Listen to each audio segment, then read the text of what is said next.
अब शोधखोज विधिको परिचय है। अन्वेषण विधि र शोधखोज विधि उस्तै उस्तै विधि हुन्। शोधखोज विधिमा विद्यार्थीको सामु कुनै समस्या राखिन्छ र शिक्षकको निर्देशन बमोजिम विद्यार्थीहरूले आफै खोजी नीति गरेर समस्याको समाधान गर्दछन्। शोधखोज विधिलाई आधुनिक तथा वैज्ञानिक विधिको रूपमा लिइन्छ। यस विधिमा विद्यार्थीहरू कुनै पनि समस्याप्रति खोजकर्ताका रूपमा भूमिका निर्वाह गर्छन्। विद्यार्थीहरू समस्याका कारण खोजी गर्ने, समाधानको तरिका एवं बाटोको पहिचान गर्ने, परिकल्पना निर्माण गर्ने र परीक्षण गर्ने जस्ता कार्यहरू गरी समस्या समाधान गर्दछन्।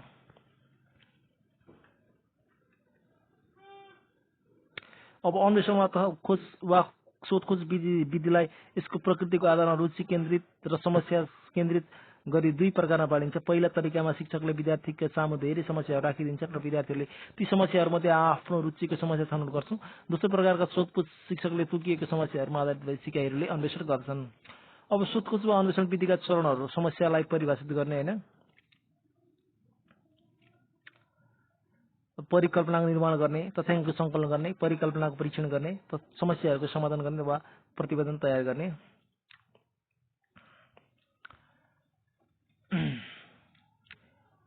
अब यो अन्वेषण वा शोधखोज विधिको महत्व है। विद्यार्थीहरूमा समस्याको पहिचान गर्ने र समाधान गर्ने क्षमता एवं सिपको विकास गराउँछ। बालबालिकाहरूमा मौलिक एवं सृजनात्मक सोचाइको विकास गराउँछ। बालबालिकाहरूमा खोजी गर्ने प्रवृत्तिको विकास हुन्छ। विद्यार्थीहरूमा सिकाइप्रति आत्मविश्वासको भावना विकास गराउँछ। यस विधिबाट सिकिने सिकाइ स्थायी हुन्छ। यस विधिलाई वैज्ञानिक विधिको रूपमा लिइन्छ। विद्यार्थीहरू सिकाइप्रति सक्रिय हुन्छन्।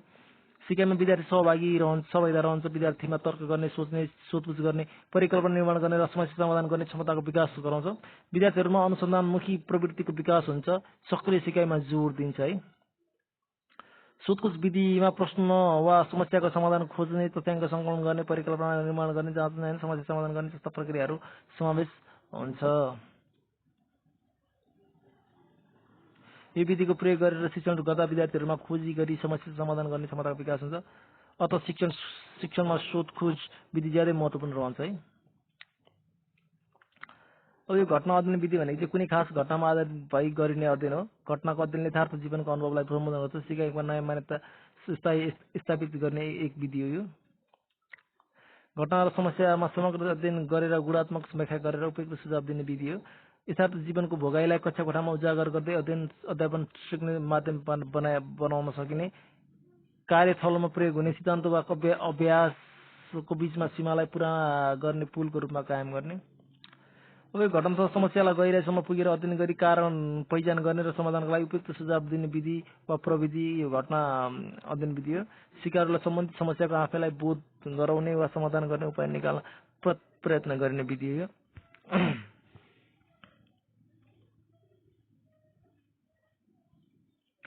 अब घटना अध्ययन विधिका चरणहरू। घटनाको चयन गर्ने, घटना अध्ययनका लागि रणनीति तयार गर्ने, अध्ययनका सामग्री तयार गर्ने, हैन, तथ्याङ्कहरू सङ्कलन तथा व्यवस्थापन गर्ने, सूचना मूल्याङ्कन तथा विश्लेषण गर्ने, विश्लेषणका आधारमा निष्कर्ष निकाल्ने, घटनालाई पुष्टि दिन सकिने आधारहरू पुनरावलोकन गर्ने, घटनाको अध्ययनको प्रतिवेदन तयार गर्ने। अब यो घटना अध्ययन विधिको महत्त्व। समस्या समाधान, अनुभव आदान प्रदान लगायतका पक्षहरू गर्दै र सिक्दै जाने, आफ्नो कामसँग सम्बन्धित समस्याहरू आफै समाधान गर्न सिपको विकास हुँदै जाने, विद्यार्थीलाई सक्रिय तुल्याउने, विद्यार्थी केन्द्रित शिक्षण सिकाइमा जोड दिने, समस्या पहिचान गर्दै आफै समाधान गर्ने सक्षमता विकास हुने, घटनाका बारेमा निष्कर्षमा पुग्ने, विभिन्न रणनीतिहरू तयार गर्ने क्षमताको विकास हुने, शिक्षक र विद्यार्थीले एकल वा तथा समूहमा आफै पनि कुनै समस्या पहिचान र अध्ययन गर्न सक्षम हुने, घटनालाई अवलोकन गर्ने, पुनरावृत्ति गर्ने, विश्लेषण गर्ने र समस्यालाई विवेकसङ्गत ढङ्गले ठोस निष्कर्षमा पुग्न सहयोग गर्ने है।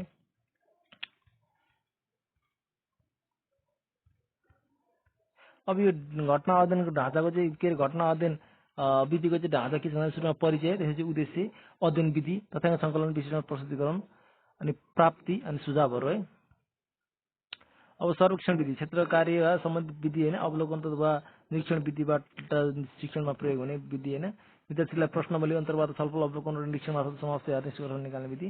सूचना तथ्याङ्क सङ्कलन गर्ने र त्यसको विश्लेषण आधार निष्कर्ष निकाल्ने विधि। अब चरणहरू। सर्वेक्षण विधिका चरण: विषयवस्तु वा समस्याको छनौट, योजना निर्माण, तालिमको निर्माण, तालिकाको निर्माण, तथ्याङ्क सङ्कलन, तथ्याङ्क विश्लेषण, व्याख्या, निष्कर्ष सुझाव तथा मूल्याङ्कन है। अब सर्वेक्षण विधिको प्रयोग: स्थलगत अध्ययन र क्षेत्रगत विषयगत अभ्यस्त हुन, विद्यार्थीमा सर्वेक्षण विषयको विकास गराउन, समुदायका समस्या, आवश्यकता र भावना बुझ्न, सामाजिक प्रक्रियाको अन्तर सम्बन्धको अध्ययन गर्न, लक्ष्य पूरा गर्ने योजना बनाई कार्यान्वयन गर्न, प्राप्त तथ्याङ्क र सूचनाको विश्लेषण गरी निष्कर्ष निकालेर समस्या समाधानका लागि आवश्यक सुझाव र सिफारिस तयार गर्न, प्राप्त आँकडा र निष्कर्षको आधारमा कुनै महत्त्वपूर्ण नीतिहरू कार्यक्रम निर्धारण गर्न,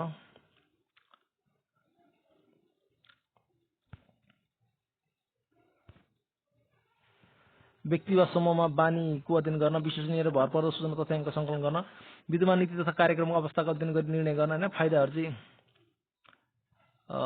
फाइदा भइहाल्यो नि। यो फाइदा विद्यार्थीहरूमा सक्रिय सहभागिता हुन्छन्, समुदायमा विचार प्रत्यक्ष रूपमा बुझ्न र उपयोग गर्न मद्दत गर्छ, सर्वेक्षण प्रतिवेदन समुदायलाई महत्त्वपूर्ण सूचनाको स्रोत बन्न सक्छ, सर्वेक्षण प्रतिवेदन तयार पार्ने सिपको विकास हुन्छ, स्थानीय समस्या र आवश्यकता पत्ता लगाउन सकिन्छ, सूचना र तथ्याङ्क विश्लेषण गर्ने सिपको विकास हुन्छ, प्रत्यक्ष अनुभवद्वारा सिकाइ हुँदा सिकाइ प्रभावकारी स्थायी हुन्छ, विद्यार्थीमा अन्वेषण गर्ने, खोजी गर्ने र समस्या समाधान गर्ने सिपको विकास हुन्छ। फाइदा चाहिँ के छ, साना कक्षामा प्रयोग गर्न कठिन, योजना र तयारी राम्रो नभए प्रभावकारी नहुने, समय धेरै लाग्ने र खर्चिलो पनि हुने, योग्यता दक्ष शिक्षकको सहजीकरणको आवश्यकता पर्ने, बढी साधन र स्रोतको आवश्यकता पर्ने।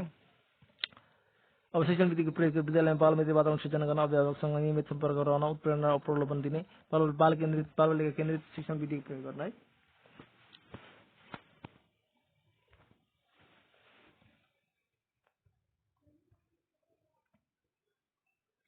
अब शुद्ध खोज विधिका चरणहरू चाहिँ समस्याको प्रस्तुति, खोजका लागि उपयुक्त वातावरण सृजना, खोज होइन, परीक्षा, निष्कर्ष वा सामान्यकरण। है, परीक्षण पछि निष्कर्ष वा सामान्यकरण पछि। अब निर्देशित खोज विधि। है, अब निर्देशन दिएर गराइने खोज विधि। होइन, यसमा चाहिँ विषयको सङ्केत मात्रै गर्ने, विद्यार्थी आफैले सक्रिय हुने। यसमा चाहिँ चरण चाहिँ समस्याको प्रस्तुति, शिक्षकको निर्देशनमा खोज होइन, परीक्षण, निष्कर्ष वा सामान्यकरण। है,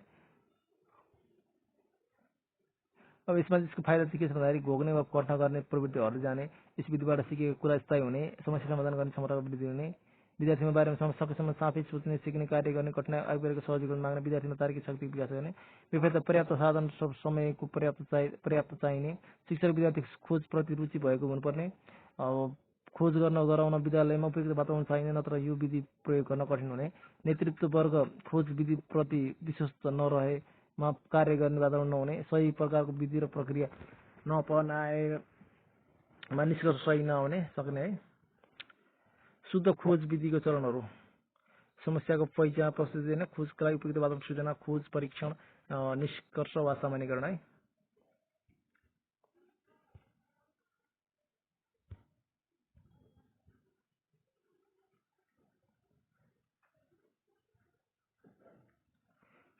अब छलफल विधिका चरणहरू चाहिँ छलफलको तयारी होइन, छलफलको सञ्चालन, छलफलको प्रश्नोत्तर। है,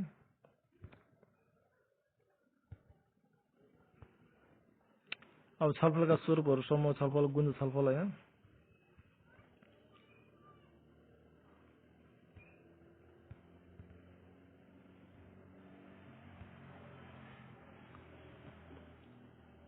अब प्रश्नोत्तर विधिका चरणहरू। है, यहाँ प्रश्नोत्तर विधि यहाँ छुट्टै अलिकति।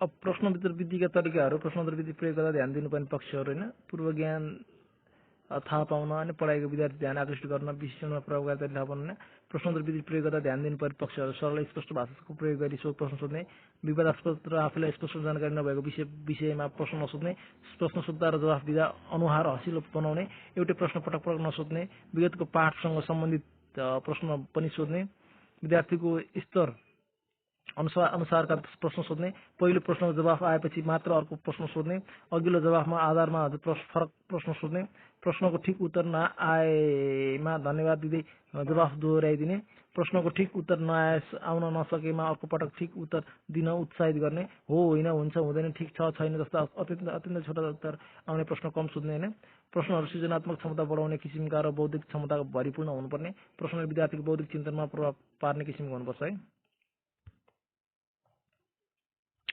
अब प्रश्नोत्तर विधिका चरणहरू। है, प्रश्नोत्तर विधिका चरणहरू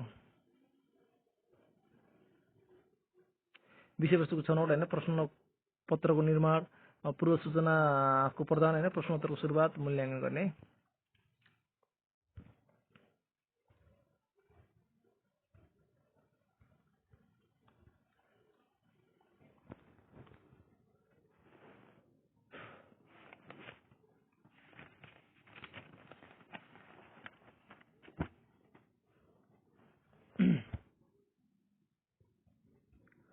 त्यसै गरी पाठ्यपुस्तक र शिक्षण निर्देशिकाहरूसँग शिक्षण विधिको सम्बन्ध है। पाठ्यक्रमको उद्देश्य पूर्तिको लागि तयार गरिएको प्रमुख अध्ययन सामग्रीलाई पाठ्यपुस्तक भनिन्छ। पाठ्यपुस्तकको सफल कार्यान्वयनका लागि शिक्षक सहयोगी सामग्रीलाई शिक्षण निर्देशिका भनिन्छ। पाठ्यपुस्तकमा समाविष्ट विभिन्न पाठ इकाइहरूलाई पनि विभिन्न पाठ्यवस्तुमा विभाजन गरी शिक्षक निर्देशिकाले पाठ्यपुस्तक कार्यान्वयनका लागि शिक्षकलाई मार्गदर्शन गरेको हुन्छ। शिक्षण विधि मार्फत शिक्षण सिकाइ क्रियाकलापहरू छनौट गरिने भएकाले शिक्षण रणनीति तयार गर्न सम्बन्ध पहिला शिक्षकले विधिको यकिन गर्नुपर्दछ। पाठ्यपुस्तक शिक्षण निर्देशिका र शिक्षण विधिको अन्तर्सम्बन्धलाई निम्नानुसार हेर्न सकिन्छ। पाठ्यक्रमको आधारमा पाठ्यपुस्तक तयार पारिएको हुन्छ र पाठ्यपुस्तकको आधारमा शिक्षण निर्देशिका तयार पारिएको हुन्छ। शिक्षण विधिले पाठ्यपुस्तक र शिक्षक निर्देशिकामा रहेको क्रियाकलापहरूलाई व्यावहारिक रूपमा कार्यान्वयन गर्न सहयोग गर्दछ। पाठ्यपुस्तकमा विषयवस्तु दिइन्छ विषयवस्तु निर्धारण होइन पाठ्यपुस्तकमा विषयवस्तुहरू दिइन्छ। शिक्षण निर्देशिकाले पाठ्यवस्तु होइन शिक्षण निर्देशिकाले विषयवस्तुको पाठ्यवस्तु निर्धारण गरी शिक्षकलाई मार्गदर्शन गरिन्छ र विषयवस्तुको प्रकृति अनुसार विधि छनौट गरिन्छ। पाठ्यपुस्तक अभ्यासमुखी शैक्षिक सामग्री हो। शिक्षण निर्देशिका कार्यान्वयनमुखी शैक्षिक सामग्री हो र शिक्षण विधि कार्यान्वयनको आधार हो।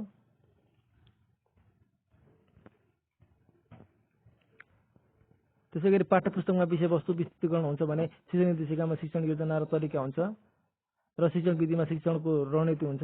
पाठ्यपुस्तकमा कक्षामा पढाउने विषयवस्तु समावेश गरिएको हुन्छ भने शिक्षण निर्देशिकामा पाठको उद्देश्य शैक्षिक सामग्री शिक्षण सिकाइ क्रियाकलाप मूल्याङ्कन जस्ता कुराहरू राखिएको हुन्छ। शिक्षण विधिमा पाठको उद्देश्य पूरा गर्न शिक्षक तथा विद्यार्थीहरूले गर्नुपर्ने काम क्रियाकलाप जस्ता कुराहरू उल्लेख गरिएको हुन्छ। शिक्षण निर्देशिकामा आधारित भई पाठ्यपुस्तकमा समावेश ज्ञान सिप प्रवृत्तिको बारेमा विद्यार्थीहरूमा अपेक्षित उपलब्धिहरू हासिल गर्न शिक्षण विधिले सहयोग गर्दछ। पाठ्यपुस्तक लेखन गर्दा होस् वा शिक्षक निर्देशिका तयार पार्दा होस् विद्यार्थीको रुचि मनोविज्ञान उमेर जस्ता कुरालाई ध्यान पुर्याइएको हुन्छ। यी कुराहरू भनेको शिक्षण विधिमा छनौटको आधार पनि हुन्। अन्त्यमा पाठ्यपुस्तक र शिक्षण निर्देशिकासँग शिक्षण विधिको घनिष्ठ सम्बन्ध भएको देखिन्छ। एकले अर्कोलाई परिपूरक रूपमा सहयोग गरेको हुन्छ। अब यसको सम्बन्ध चित्रमा यसरी पनि देखिन्छ। पाठ्यपुस्तक र शिक्षण निर्देशिका भनेको आधार सामग्री पनि भएन, शिक्षण विधि आधार सामग्री पनि भयो र कार्यान्वयन गर्ने साधन पनि भयो। यसरी यो भएन।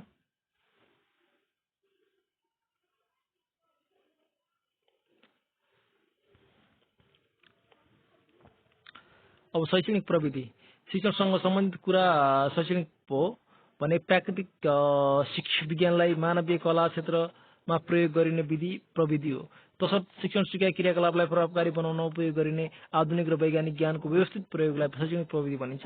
उपयुक्त प्रविधि र स्रोतको प्रयोग गरी सिकाइ सहजीकरण गर्ने र विद्यार्थीको सिकाइ उपलब्धि वृद्धि गर्नका लागि गरिने प्रयोग नै शैक्षणिक प्रविधि हो। शैक्षणिक प्रविधिको परिभाषाहरू ब्लुमरले के भनेको छ भने सिकाइको व्यावहारिक अवस्थामा सिकाइ सम्बन्धी वैज्ञानिक ज्ञानको प्रयोग नै शैक्षणिक प्रविधि हो। अब डी अनबिनको अनुसार चाहिँ शिक्षण र तालिमका लागि आधुनिक प्रविधिको प्रयोग नै शैक्षणिक प्रविधि हो।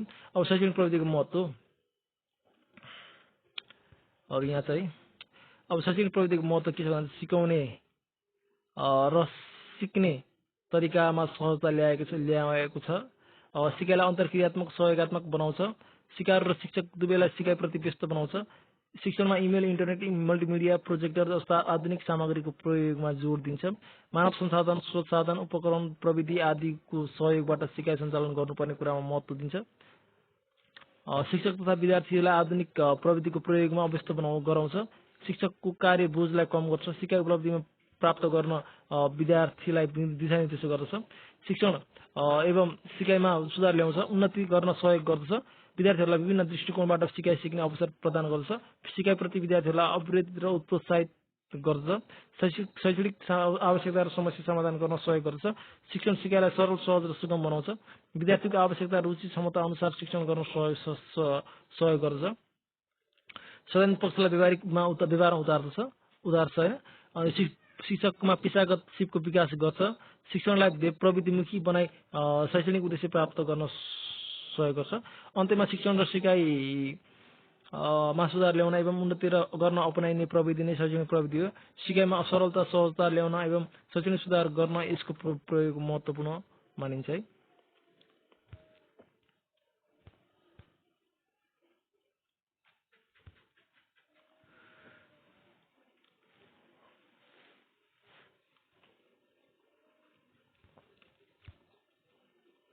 अब शैक्षिक शिक्षण प्रविधि र शिक्षण विधिको फरक है। शिक्षण प्रविधि शिक्षण सिकाइ प्रक्रियामा निर्धारित विषयवस्तु अर्थपूर्ण र सहज ढङ्गले सिकाउनको लागि नवीनतम सिद्धान्त प्रविधि र उपकरणलाई वैज्ञानिक तथा प्रयोगात्मक रूपमा प्रयोग गर्ने कार्य हो भने शिक्षण विधि चाहिँ शिक्षण विधि विद्यार्थीको बौद्धिक तथा मनोवैज्ञानिक आवश्यकता अनुसार विषयवस्तुलाई विद्यार्थी समक्ष पुर्याउने तरिका हो। शिक्षण प्रविधिमा विभिन्न इन्स्ट्रुमेन्टल टेक्निक्स मेथोडोलोजी प्रयोग हुन्छ भने शिक्षण विधिमा विभिन्न खालका उपायहरू तरिकाहरू नीतिहरू अवलम्बिन्छ।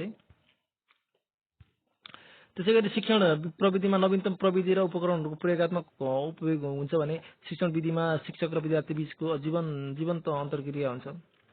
शिक्षण प्रविधिबाट नयाँ नयाँ ज्ञान खोजी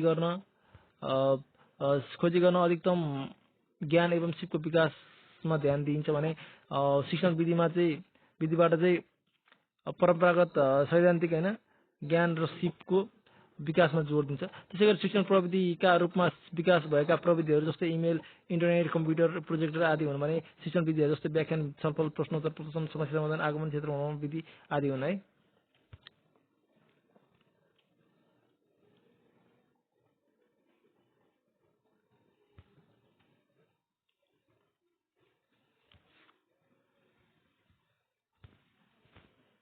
हस्, धन्यवाद।